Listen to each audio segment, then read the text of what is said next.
Kabanata 1871. Nakatayo ang dalawang figure sa arena habang umuugong ang sipol ng sword wheel at sumisiklab ang liwanag ng espada. Ang matalim na enerhiya ng espada ay humiwa sa hangin sa paligid, dahilan upang maramdaman kahit ng mga manunood na nakaupo sa malayo ang hapdi sa kanilang balat. Walang emosyon na tumingin si Jangar kay Severin sa gitna ng arena. Iwinasiwas niya ang espadang hawak niya at iniwasan ang paggamit ng magarbo o maningning na enerhiya ng espada. Sumigaw lamang siya habang ibinubuhos ang kanyang espiritual na lakas sa espada at hiniwa ito patungo kay Severin. Si Partong form. Napakasimple at walang palamuting galaw iyon, ngunit bumagsak ito sa napakabilis na bilis na tila hinihiwa ang mismong piraso ng espasyo at lumilikha ng madilim na kawalan sa paligid ng talam. Nang masaksihan ito ni Severin, nanliit ang kanyang mga mata at tuluyang nawala ang kalmadong ekspresyon sa kanyang mukha. Napatunayan ni Jangar ang reputasyon niya bilang isang henyo sa espada, isang katotohanang kinilala ni Severin. Kahit walang nakikitang enerhiya ng espada nang ilabas ang talam, ang bilis at talas nito ay may dalang pambihirang intense iyong pumatay. Kung iba ang nasa kalagayan ni Severin, malabong makaiwas sila sa hiwang iyon. Kamatayan, o kung mapalad man, matinding pinsala lamang ang posibleng kahihinatnan. Ngunit hindi ordinaryong tao si Severin. Sa sandaling masaksihan niya ang hiwa ni Jangar, isang malakas na sword wheel ang sumabog mula sa kanyang katawan. Sa isang iglap, ang maningning na aura na nilikha ni Severin ay umakyat sa himpapawid at tumagos sa mga ulap. Umingay ang hangin dahil sa mga pagsabog ng tunog, at tila napunit ang mga ulap sa itaas. Biglang nagbago ang atmosfera sa buong Nuntu City. Narinig ng bawat practitioner ang iisang malinaw na tunog ng pagkalansing ng espada. Pagkatapos nito, tila umalangaw-ngaw ang sword wheel sa bawat espada sa lungsod. Para bang ang bawat espada ay nagkaroon ng sariling isip at nagtangkang kumawala sa pagkakahawak ng kanilang mga amo. Ang matinding lakas ay bumuo ng pressure sa hangin, at ang hiwa ni Jangar ay naharap sa posibilidad na tuluyang mapuksa. Isa itong tanawing umagaw ng atensyon ng bawat manunood. Sword wheel ba iyon? Iyan pala ang dahilan kung bakit napakalakas ni Severin. May naunawaan din siyang sword wheel. Hehe, nagiging mas kapana-panabik ito. Kung parehong may mastery ng sword wheel sina Severin at Jangar, sino kaya ang magwawagi sa kanilang duelo? Maraming manunood ang napabulala sa paghanga at nag-usap-usap ng pabulong. Ang pagpapakita ng sword wheel ni Severin ay ikinagulat ng lahat, maging ni Furlan. Lalo siyang nagkaroon ng interes sa kakayahan ni Severin at hindi napigil ang purihin siya. Hindi kapanipaniwala ang kanyang lakas, at naunawaan pa niya ang sword wheel sa murang edad. Tiyak na nakatakda siyang mapasama sa mga darating na taon. Pagkatapos ng lahat, tradisyon na para sa mga sekta ang pumili ng mga disipulo mula sa mga nagwagi sa torneo. Noon ay kakaunti lamang ang interes ni Furlan sa torneo, at ang mabilis na tagumpay ni Severin laban kina Janek at Thorold ang siyang umagaw sa kanyang atensyon. Kasabay nito, ang pagbabago sa aura ni Severin, pati na ang napakalakas na sword wheel, ay tuluyang nagpaunawa kay Jangar ng isang bagay. Iyan pala ang dahilan kung bakit hindi ka natakot na humarap sa akin. Ito ang tunay mong alas mula pa sa simula. Bilang isang swordsman din, malinaw na naramdaman ni Jangar ang napakalakas na sword wheel na nagmumula kay Severin. May dala itong makapangyarihang aura, at pakiramdam ni Jangar ay napapalibutan siya ng libu-libong matutulis na espada. Bukod sa pagkagulat, napuno rin siya ng pananibik. Marami na siyang hinarap na pagsubok sa paghasa ng kanyang kakayahan, na walang duda na dulot ng kakulangan ng tunay na mga swordsman sa buong South Sky. Kahit ang mga prestihiyosong sekta tulad ng Grundy Uno Sect at Purevoid Sect ay walang kabataang kasabayan na may kaparehong mithiin niya. Noon pa man ay hinahasa na ni Jangar ang kanyang kasanayan sa espada sa pamamagitan ng tuloy-tuloy na mga labanan. Kaya naman hindi maiiwasang umalab ang kanyang sigla nang makita niya ang isang taong may sword wheel tulad ni Severin. Bagamat una niyang itinuring si Severin bilang isang malakas na kalaban para sa unang pwesto, ngayon itinuturing na niya ito bilang isang karapat-dapat na kalaban sa larangan ng espada. Uminit ang dugo ni Jangar at nagliyab ang kanyang mga mata sa sigasig sa pakikipaglaban. Tumingin siya kay Severin. Hahaha, kahanga-hanga. Gagamitin kita bilang tauntungan upang mas pinuhin pa ang aking kasanayan sa espada. Ninisian siya ni Severin bilang tugon, nakadepende pa iyon kung karapat-dapat ka ba. Marami na ang nagsabi ng ganoon, ngunit lahat sila ay nauwi sa pagkatalo kay Severin. Si Frederick ang perpektong halimbawa nito. Hindi na nagpaligoy-ligoy si Jangar at biglang sumugod habang nababalot ng maningning na liwanag ang kanyang katawan. Kunin mo ito, sigaw niya habang inihahampas ang espada kay Severin. Sa isang iglap, 100 talampakang sword energy ang nabuo sa ibabaw ng arena. Ang matinding lakas ng nakakatakot na enerhiya ng espada ay nagpayanig sa panangga ng buong arena, na tila anumang sandali ay guguho na. Ang kidlat na parang liwanag ng espada ay dumiretso kay Severin sa hindi kapani-paniwalang bilis. Hindi na natiling nakatayo si Severin at agad niyang pinakawalan ang kanyang espiritual na enerhiya. Nang ibuhos niya ito sa kanyang espada, lumitaw ang nakakasilaw na liwanag na parang sinag ng araw. Rose Petal Rain. Sa isang iglap, isang nakasisilaw na bugzo ng sword energy na parang mga talulot ng bulaklak ang sumugod patungo kay Jangar. Ang banggaan ng dalawang sword energy ay nagdulot ng napakalakas na pagsabog na tuluyang winasak ang panangga ng arena. Ang alon ng puwersa ay kumalat sa buong Nuntu City na parang mabilis na hangin, na nagdulot ng malaking pinsala sa paligid.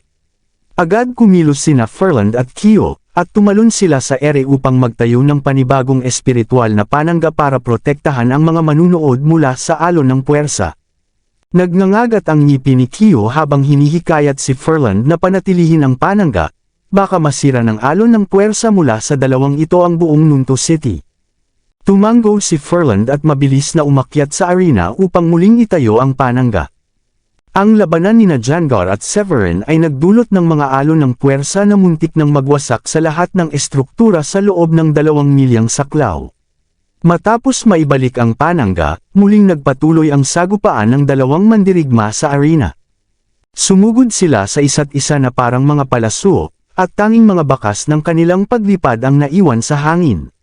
Lumilikha sila ng malalakas na pagsabog ng tunog habang hinihiwa ang hangin na parang mga nilalang na nasa lahat ng dako. Ang bawat banggaan nina Severin at Jangar ay umaalingaw-ngaw sa isang nakabibinging dagandong, na hindi na ikinagugulat dahil pareho silang makapangyarihang swordsman. Ang mga alon ng puwersa mula sa kanilang sagupaan ay tila labanan ng dalawang Diyos, habang hinihiwa ng liwanag ng kanilang mga espada ang hangin sa paligid at muling nagbabanta na wasakin ang panangga. Kung hindi si Ferland ang namamahala sa pagpapanatili ng panangga, malamang ay matagal na itong gumuho sa walang tigil na mga pag-atake.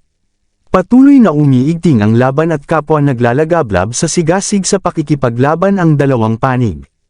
Haha, napakasarap sa pakiramdam, sigaw ni Jangar habang umiikot ang mga alon ng hangin sa paligid niya. Buong lakas niyang ibinuhos ang espiritual na kapangyarihan sa kanyang espada, at kumislap ang malamig na liwanag habang pinupuno ng nagyayelong aura ng pagpatay ang hangin. Sa isang iglap, iwinasiwas ni Jangar ang kanyang espada patungo kay Severin at pinakawalan ang nagliliyab na liwanag ng espada na umaabot sa 100 talampakan ang haba. Tulad ng dati, hiniwa nito ang espasyo at bumagsak patungo kay Severin. Umiwas si Severin sa paparating na pag-atake, at ang malakas na bagsak ng liwanag ng espada ay nag-iwan ng malalim na hukay sa paanan ng arena habang hiniwa nito sa dalawa ang estruktura. Agad na gumanti si Severin at umangat sa ere habang nababalot ng espiritual na enerhiya ang kanyang katawan. Nang bitawan niya ang pagkakahawak, tila sumayaw ang espada sa harap niya habang lumikha ito ng bugzo ng mga talulot ng rosas. Hiniwa ng mga talulot ang hangin at lumipad patungo kay Jangar, na nagdulot ng malalakas na pagsabog na umalangaw-ngaw sa buong lugar. Napakabilis ng galaw ng espada kaya hindi lubusang nakaiwas si Jangar kahit pa nakapag-react siya sa oras.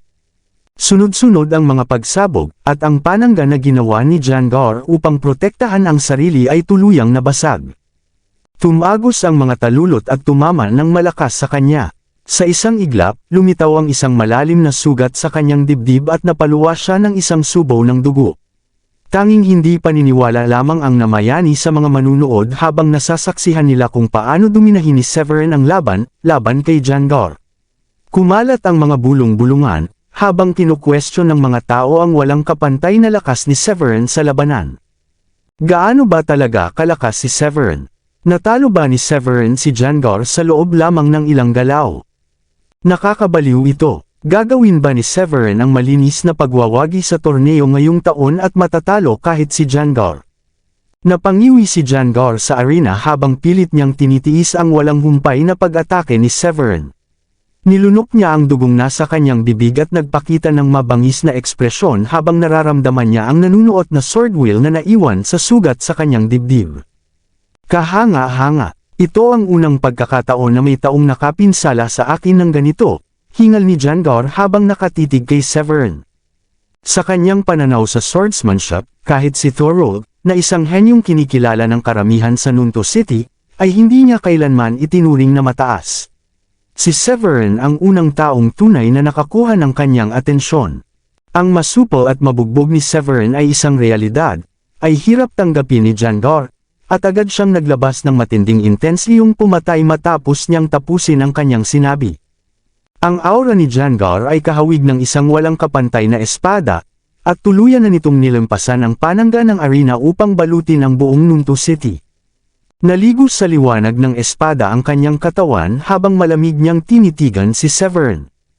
Pagkatapos ay walang pakialam niyang inihagis ang kanyang mahabang espada patungo kay Severin. Hindi mabilis ang paglipad nito, at maaari pang ang sabihing napakabagal. Gayunpaman, sa bawat pag-usad nito, tila naglalaho ang ilang bahagi ng talim at napapalitan ng liwanag ng espada na humigit kumulang 10 talampakan ang haba. Habang patuloy na nawawala ang talam, lalo pang lumalaki ang liwanag ng espada. Ang liwanag ng espadang papalapit kay Severin ay kalaunay umabot sa nakakabiglang sukat na 100 talampakan, at nag-iwan ng anino sa buong arena. Sa ilalim ng napakalaking espada, si Severin ay tila isang munting tuldok lamang. Kay arte, sambit ni Severin habang bahagyang umiiling. Pagkatapos ay nagliwanag ang kanyang mga kamao na parang sinag ng araw. Sa sumunod na sandali, inunat niya ang kanyang kamay at pinakawala ng isang selyo na kahawig ng maliit na bundok. Bang! Isang nakabibinging pagsabog ng tunog ang agad na sumunod. Ang banggaan ng enerhiya mula sa dambuhalang kamao at sa pahabang liwanag ng espada ay tuluyang nagpatag sa arena at lumikha ng isang napakalaking bunganga. Sa gitna ng hukay ay nakatayo si Severin, na nakalutang sa ere habang ang kanyang espada ay nasa harapan niya. Samantala, ang kasuotan ni Jangar ay nagkapira-piraso dahil sa alon ng puwersa at lalo pang lumala ang kanyang mga sugat. Nanlaki ang mga mata ni Jangar sa hindi paniniwala habang nakatitig kay Severin na lumitaw na walang kahit anong pinsala. Imposible. Walang imposible, mahinahong sagot ni Severin. Nang mapagtanto ni Jangar na ang kanyang pinakamalakas na atake ay hindi man lang nakayanig sa katahimikan ni Severin, isang malalim na pagkadismaya ang umusbong sa kanyang kalooban. Wala na siyang natitirang alas matapos gamitin ang kanyang pinakamalakas na galaw, kaya't pinunasan na lamang niya ang dugong nasa kanyang bibig at may panghihinayang na sinabi kay Severin na siya ang nanalo. Pagkatapos nito, pasuray-suray siyang lumabas ng ring at tuluyang nawala sa paningin ni Severin. Ang tanawin ng pag-alis ni Jangar ng talunan at lugmok ay nagbunsod ng sunod-sunod na komento mula sa mga manunood. Natalo si Jangar. Papasok na ang Nunto City sa isang bagong panahon. Hindi ko inasahang malalampasan ni Severin maging si Jangar. Hindi mabilang ang nagpahayag ng kanilang pagkabigla at hindi paniniwala. Ganoon din ang naramdaman ni Kyo habang nakatitig siya ng walang imik. Tumingin siya kay Severin na may halong damdamin at ipinahayag na si Severin ang nagkamit ng unang pwesto sa torneo. Ang tagumpay ni Severin ay lubos na karapat-dapat. Nang matalo si Jangar, automatikong napunta kay Woolrich ang ikalawang pwesto. Sa madaling salita, nakuha ni Severin at ng kanyang grupo ang 13 sa 15 bakanteng pwesto sa torneo. Nang ipahayag ang mga resulta, isang kolektibong buntong hininga ng ginhawa ang umalangaw-ngaw sa hanay ng mga Chorto. Sina Rory, ang kanyang mga anak, at lahat ng mga kasama ni Severin ay tila nabunutan ng tinak sa dibdib. Si Rory ang pinakamasaya sa kanilang lahat dahil ni minsan ay hindi niya inakala na magtatagumpay si Severin laban kay Jangar. Maraming salamat sa lahat ng sumusubaybay. Please subscribe and follow my YouTube and Facebook channel, Filipino Novel. Maraming salamat po. Kabanata 1875. Nang ideklara ni Kyo ang pagtatapos ng torneo at ipahayag si Severin bilang nagkamit ng unang pwesto, tuluyan ng nakahinga ng maluwag si Severin. Hinaplos ni Ferland ang balbas sa kanyang baba at itinaas ang 13 token upang ipakita kay Kyo. Kapwa sila nagbigay ng magalang na saludo sa mga nagwagi. Ibinato ni Ferland sa ere ang mga token na kasing laki ng palad at ginawa itong mga guhit ng liwanag na damapo sa mga kamay ni Severin. Pagkatapos ay ngumiti siya at ipinaliwanag na ang token na ito ang magsisilbing pahintulot niya upang makapasok sa sagradong lawa, iukit lamang ang kanyang pangalan dito at magiging maayos ang pagpasok niya. Nagpasalamat si Severin ng may taos pusong damdamin. Sinulyapan ni Severin ang lalaking nasa harapan niya. Nakasuot ito ng marangyang kasuotan at bagamat may uban na ang buhok, bakas pa rin ang sigla sa kanyang anyo. Malinaw na mataas ang katayuan ng lalaki bilang isang elder ng Grande Uno sect. Napatawa si Ferland at kumaway bilang pagtanggi sa pasasalamat. Sinabi niyang hindi na kailangan ng pasasalamat dahil bata pa si Severin ngunit taglay na niya ang pambihirang lakas sa labanan, malalim na pagkaunawa sa sword wheel, at sunod-sunod na tagumpay laban sa mga kilalang henyo tulad ni Thorold at Jandor. Ayon sa kanya, napakaliit ng lungsod na ito para kay Severin. Mula sa entablado ng mga manunood, hindi niya itinago ang kanyang papuri at tila ipinahihiwatig ang kagustuhang kunin si Severin sa Grande Uno sect. Gayunpaman, alam ni Ferland na hindi dapat magmadali sa mga desisyon. Nais pa niyang tiyakin ang kakayahan ni Severin at hintayin na makarating man lang ito sa antas ng Supreme Saint bago gumawa ng pinal na pasya. Bagamat maraming mahuhusay na talento ang natutuklasan ng Grande Uno sect mula sa Sagradong Lawa taon-taon, hindi pa umaabot si Severin sa antas ng Supreme Saint at bahagya pa itong nahuhuli. Napakalaki ng agwat sa pagitan ng isang level 9 Royal Saint at isang Supreme Saint, na maihahalin tulad sa isang malalim na bangin na kailangang tawirin upang umabot sa susunod na antas. Si Severin ay sinanay ng matandang baliw mula pagkabata, ipinadala sa misyon upang hanapin ang 12 Hallmaster, at kinailangang maglakbay sa masalimuot na ugnayan ng mga tao. Hindi na siya ang dating inosenteng binata, at unti-unti na niyang nauunawaan ang maraming komplikasyon ng mundo. Dahil sa papuri at pagpapahalagang ipinakita ni Ferland, naunawaan ni Severin na nakuha na niya ang respeto, pabor, at atensyon ng elder ng Grande Uno sect. Isang taong may mataas na katayuan si Ferland na hindi basta-basta pumupuri sa hindi karapat-dapat, at malinaw na pinaghirapan ni Severin ang mga papuring iyon.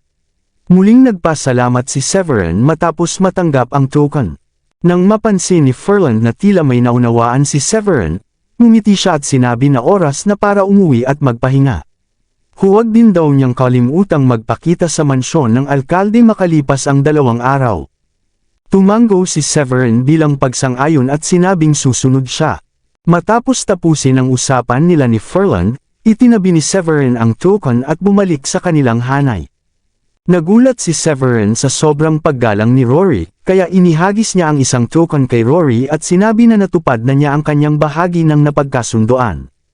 Hindi balak ni Severin na sirain ang kanyang pangako matapos pumayag na siguruhin ang isang pwesto para sa mga short o sa Sagradong Lawa.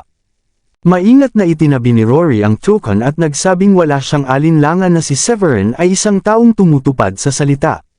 Iminungkahi niyang umuwi na sila at ipunan ang lahat ng kanilang mga disipulo upang magdaos ng selebrasyon para kay Severin. Nagniningning ang ngiti ni Rory habang puno ng paghanga siyang nakatingin kay Severin. Tumango si Severin matapos marinig iyon. Sa kabila ng halos perpektong pagganap niya bilang isang level 9 Royal Saint, bahagya pa rin siyang napagod at nabigitan dahil sa sunod-sunod na mga laban. Inaasam niyang makabalik sa mga short o kasama ang kanyang mga asawa. Nang umalis si Severin, unti-unting natauhan ang mga taong nanunood sa lugar. Sino ang mag-aakalang ang torneo ay magluluwal ng isang dark horse na tulad niya? Ang mga tagumpay ni Severin laban kina Thorold at Jandor ay talagang hindi kapani-paniwala. Kahanga-hanga na nakuha pa niya ang unang pwesto. Oo nga, may kabuuang 15 pwesto sa Sagradong Lawa, at si Severin ang nakakuha ng 13 sa mga iyon. Wala nang ibang pamilya ang nakakuha ng pwesto. Ang torniyong ito ay tiyak na maitatala sa kasaysayan ng Nuntu City. Nakakainggit siya. Napansin mo ba kung gaano siya hinangaan ni Furlan? Sa tingin ko, magsisimula ang mabilis na pag-angat ni Severin matapos siyang pumasok sa sagradong lawa. Kailangan kong maghanda ng mga regalo para sa mga short o upang batiin sila. Marami ang patuloy na nag-isip tungkol sa naging resulta ng torneo at hindi pa rin makapaniwala sa nangyari. Ang mga pamilyang dati ay may alitan sa mga short o ay nagmadaling maghanda ng mga mamahaling regalo, sa takot na baka ipadala si Severin upang guluhin sila. Samantala, ang mga may mabuting ugnayan sa mga short o ay nagsaya sa kanilang magandang kapalaran, dahil ligtas nilang inaasahan ang nalalapit na pag-angat ng pamilya. Dahil matagumpay na nakuha ni Severin ang isang pwesto para kay Rory sa sagradong lawa, inaasahang magkakaroon ng mga short o nang hindi bababa sa isang Supreme Saint. Ang mga nagnanais na makakuha ng pabor mula sa kanila ay matalinong hindi na nagpatumpik kampak sa pagpapakita ng mabuting loob. Nang tuluyang matauhan ang mga manunood, agad nilang tinawag ang kanilang mga elder at nagtungo sa short o. Isang engranding handaan ang idinaos sa pagbabalik ni Severin. Saglit lamang siyang nagpakita bago umatras sa loob ng bakuran upang magsanay. Gayunpaman, hindi tumigil ang pagdating ng mga bumabati, at halos mawalan na ng boses ang tagapagbantay ng pintuan sa kakaanunsyo sa kanila. Dumating ang mga Walpan upang batiin si Elder Severin. Nagbigay ang pinuno ng pamilya ng 10 5th grade high rank pills at 2 9th grade na espiritual na sandata. Dumating ang mga road upang batiin si Elder Severin.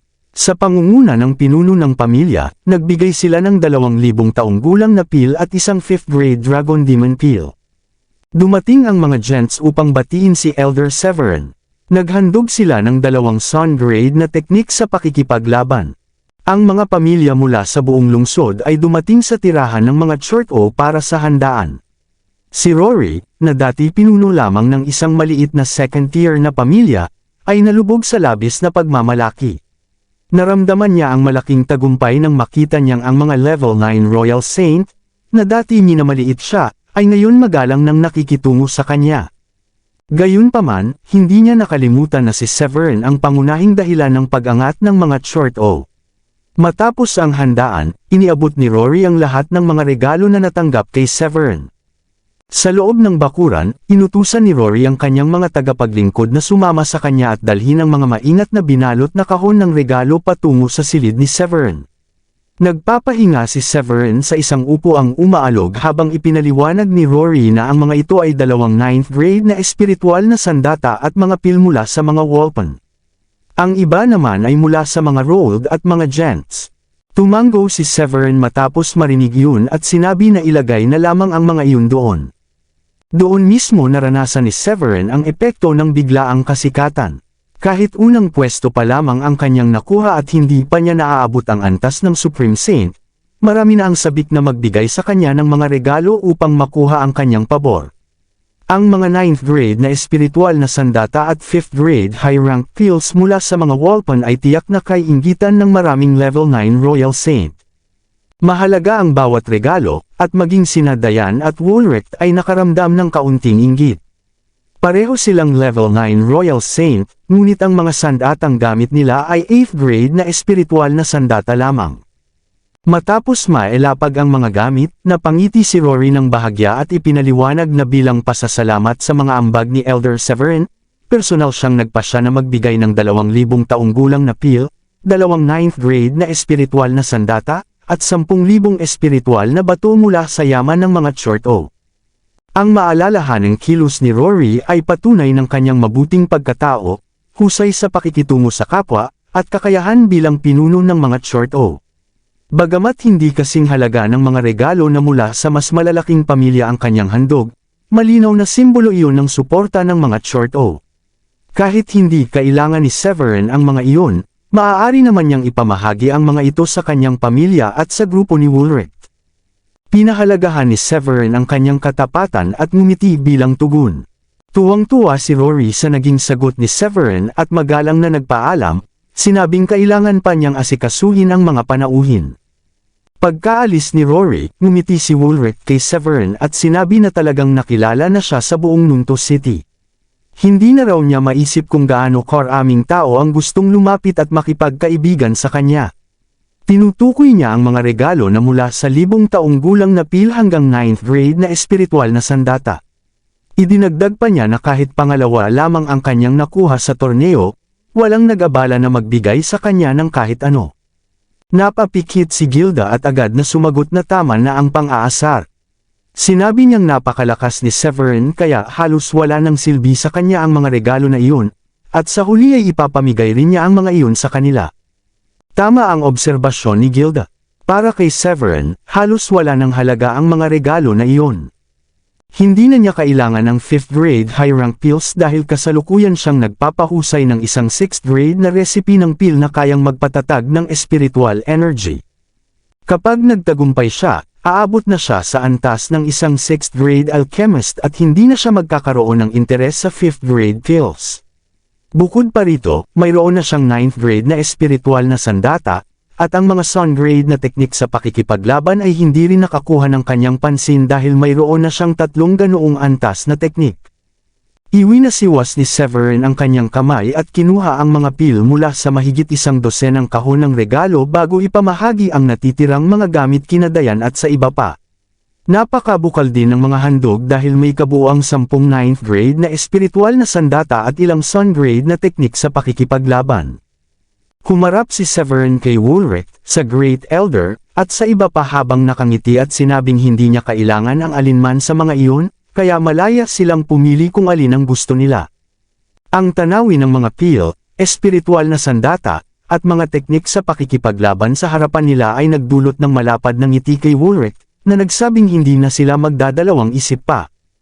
Kinuha ni Woolrich ang isang 9th grade na espiritual na sandata at isang sun grade medium rank na teknik sa pakikipaglaban.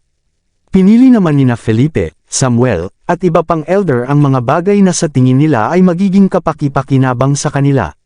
Sumunod naman sina Dayan at ang iba pang mga babae, kinuha ang ilan sa kanilang mga mahahalagang kagamitan. Lahat ay nakakuha ng hindi bababa sa isang 9th grade na espiritual na sandata. E-familiarize natin ang ating sarili sa mga espiritual na sandatang ito sa mga susunod na araw. Makakatulong ito ng kaunti sa lakas ninyo, suhestyon ni Severin. Susunod nating pupuntahan ang sagradong lawa. Mahalaga na malaman natin ang ating mga limitasyon dahil hindi natin alam kung anong mga hamon ang maaari nating harapin doon. Ang sagradong lawa ng Grundy Uno sect ay nagsilbing punto para sa breakthrough ng lahat ng level 9 Royal Saint na practitioner sa South Sky.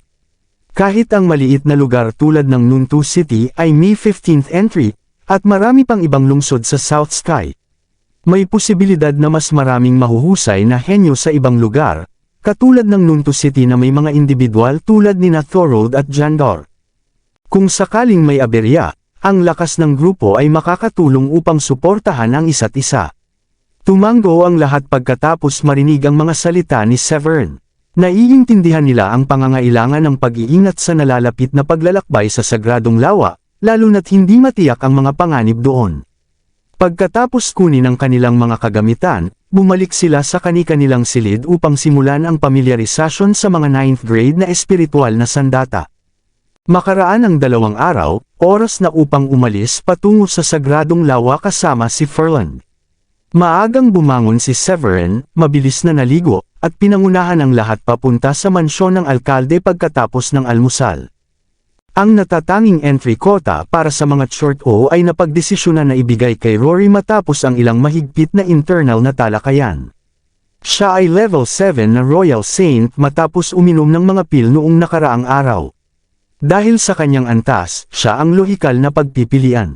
Pagdating sa mansyon, natagpuan nila si Ferland na nakasama ang isang babae sa kanyang 20s.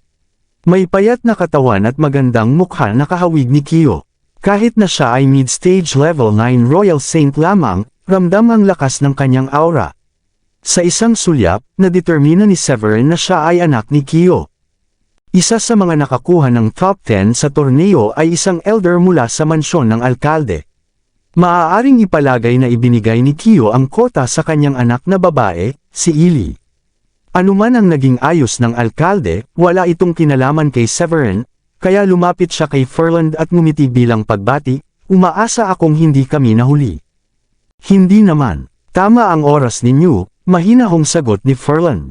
Sa isang mabilis na galaw, inilunsad ni Ferland ang isang maliit na airship at pinatibay ito gamit ang kanyang espiritual na kapangyarihan. Malayo ang sagradong lawa ng ilang libong milya, kaya dapat nating maabot ito bago sumapit ang gabi. Sa utos ni Ferland, tumalon sa ere sina Severin at ang iba pa at sumakay sa airship. Sa pamumuno ni Ferland, ang airship ay dumiretso sa kalangitan sa ibabaw ng Nunto City na parang sinag ng liwanag at nawala sa abot tanaw sa isang kisap mata. Ang lupa sa kanilang harapan ay tila lumiliit habang malalakas na hangin ang bumabalot sa airship.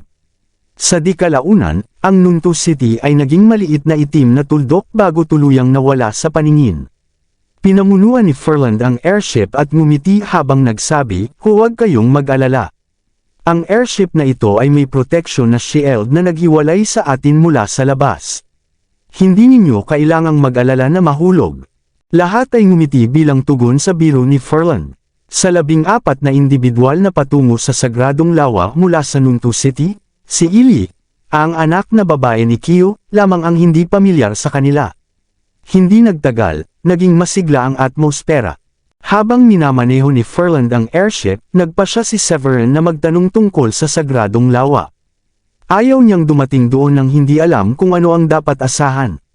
Nagbigay siya ng magalang na kilos kay Ferland at nagtanong, "Sir, maaari ko bang malaman kung ilan ang papasok sa lawa sa pagkakataong ito?" Ipinahinga ni Ferland ang kanyang kaliwang kamay sa likod habang hinahaplos ang kanyang balbas gamit ang kanang kamay. "Hindi marami. Siguro, 10,000 mula sa South Sky," sagot niya.